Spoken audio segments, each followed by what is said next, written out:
Hi guys, welcome back to my channel. So for this tutorial, the first thing you have to determine is where you want your overlapping to stay, whether at the dart area or beyond it, or even up to the side seam of the other side. So but for this tutorial, I'm going to be making the overlapping at the dart area right here. So I'm just going to measure from the center front to where I want my overlapping to stay, and I'm just going to mark it out first on my fabric before imputing other measurements. So you're just going to measure out from your center front of your fabric to where you want your overlapping to be. In this case, it is 4 inches, but I'm going to add ½ inch to that measurement, whatever measurement you want to do. Add ½ inch to it for sewing on your flounce later on. So you're just going to mark this first as an overlapping allowance before we go on to impute our measurements.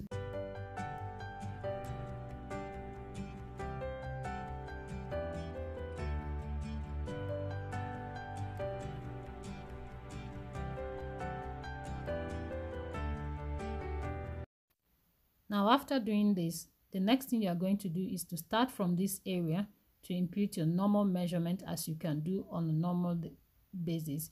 Like if you are using a pencil skirt or an A-line skirt, it works on all of it, okay? Even from the waist to the ankle length on or the knee. So for this tutorial, I'm going to be using from the waistline to the knee measurement. If you are using a pattern, you can just drop your pattern across the line and just mark it out. Now that I've marked this out right here, the next thing I'm going to do now is to make a trace from the lower part of my skirt. From right here, I'm just going to make a guideline across the overlapping allowance I've made right there. So I'm just going to trace this with a guideline up to this area.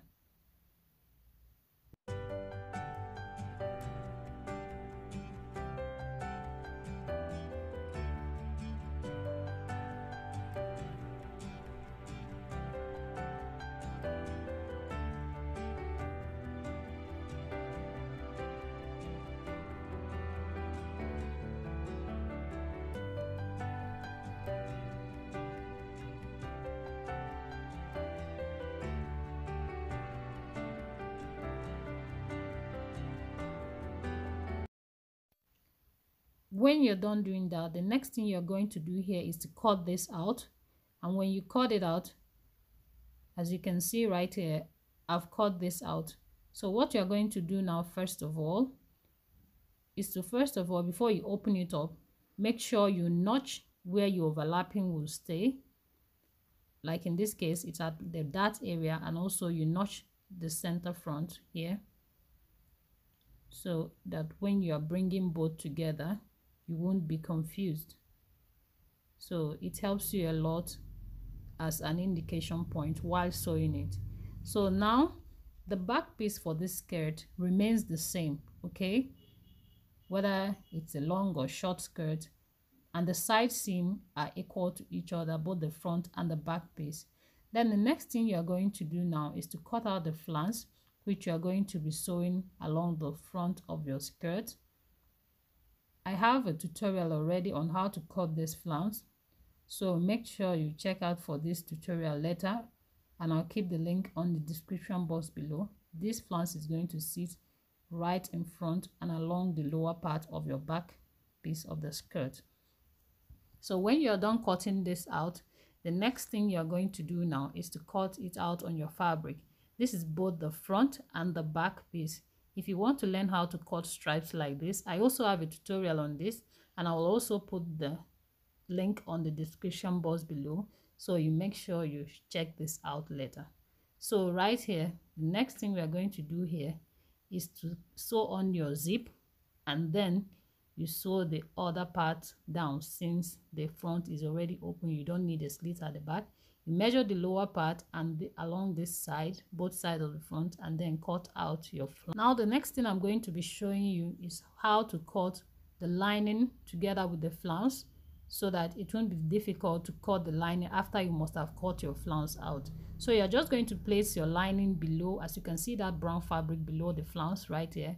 I'm going to cut both of them together after marking the flounce on my main fabric, so that after cutting this out, you're not going to cut the lining separately. So it makes the work even easier for you if you're going to be using a lining for the flounce you want to attach.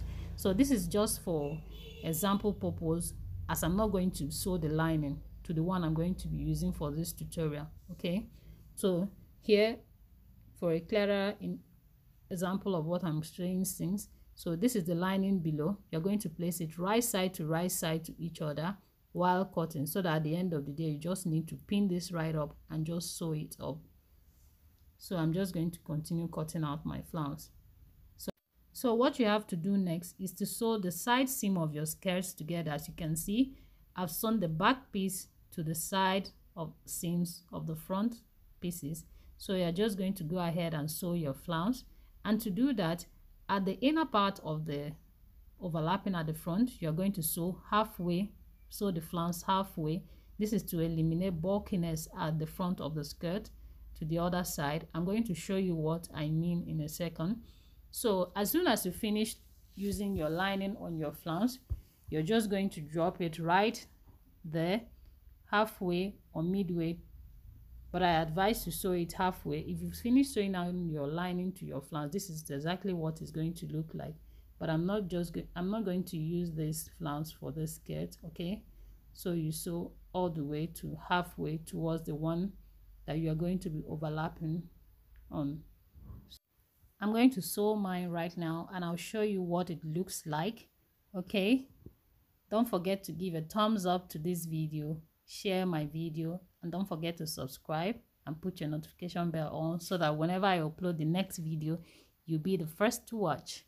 So now that I've sewn my own flounce to my skirt, as you can see here, I've sewn this in. I don't know why I even used a hand stitch to do this, but it's just there. So now is the time to now sew your front piece together. So you put this like this, remembering the notches you made at your pattern area. Okay, so you're just going to put this together using the notch as an indication point. So here it is. Our skirt is already looking elegant. So with these notches, you're just going to sew your front piece together. And after sewing this front piece together, you have something like this. Then the next thing you're going to do here is to sew on your waistband. Okay, as you can see, you're going to weave these areas together, even the inner part of it. Then the next thing you're going to do now is to sew your waistband. This skirt is looking very fly. I'm enjoying this. So now I've sewn on the waistband and this is how it looks like. So here it is. So as you can see, the skirt is already looking sweet. So right here, you're just going to weave this, but you can as well sew this into the waistband or outside it, depending on what you want. Then you weave these areas. I advise you weave your flounce, you interlock your flounce before you start sewing for a neater finishing. So guys, this is just it. Make sure you give this video a thumbs up, subscribe to my channel, put on your notification bell, share my videos so that whenever I upload, you watch. Thank you very much.